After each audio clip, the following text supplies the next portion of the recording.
umwotsi afite umujinya mwinshi yibasiye umuntu agafata itorero ry'Imana akaritsembatsemba agacumuza umuntu kugira ngo Imana irakare ijuru yaduteguriye ntiturigeremo.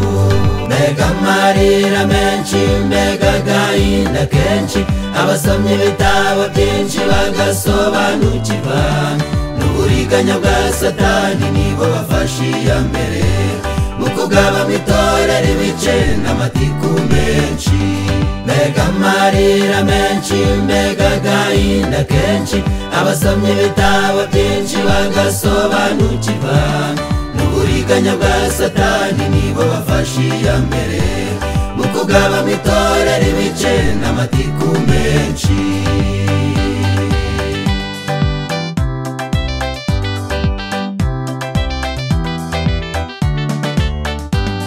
Umujinya yamanukanye yawutuye abaririmbyi dore ntibacumvikana amatiku yarabamaze abayobozi bawe Mana Satani yabagabyemo ibice iyi ntambara ni yawe Mana turengere.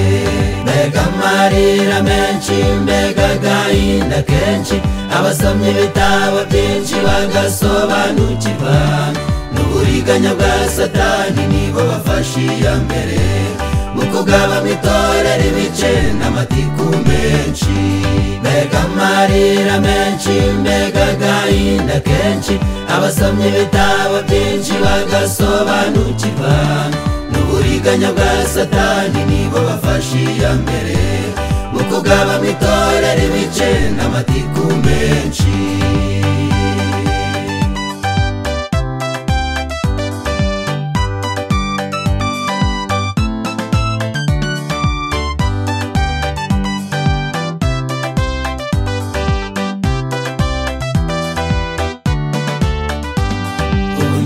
Ntabwo bamfite maze gusobanukirwa Satani nta ruhare afite ku kiremwa muntu. Dufite Imana yaturemye na Yesu watubambiwe, nta byacitse mu itorero nyiraryarahari. Abafasha ba Yesu dupfukamye imbere yawe turagusaba Mana utwumve rwose, turasabira itorero urihemuka wera Mana y'imbabazi.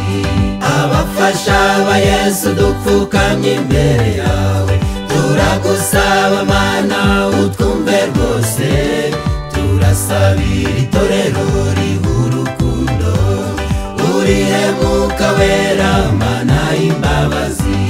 Turasabira abizera baha urukundo ubahemuka wera Mana y'imbabazi. Turasabira abaririmbyi ubaha urukundo ubahemuka wera Mana y'imbabazi. Turasabira abayobozi ubaha urukundo ubahemuka wera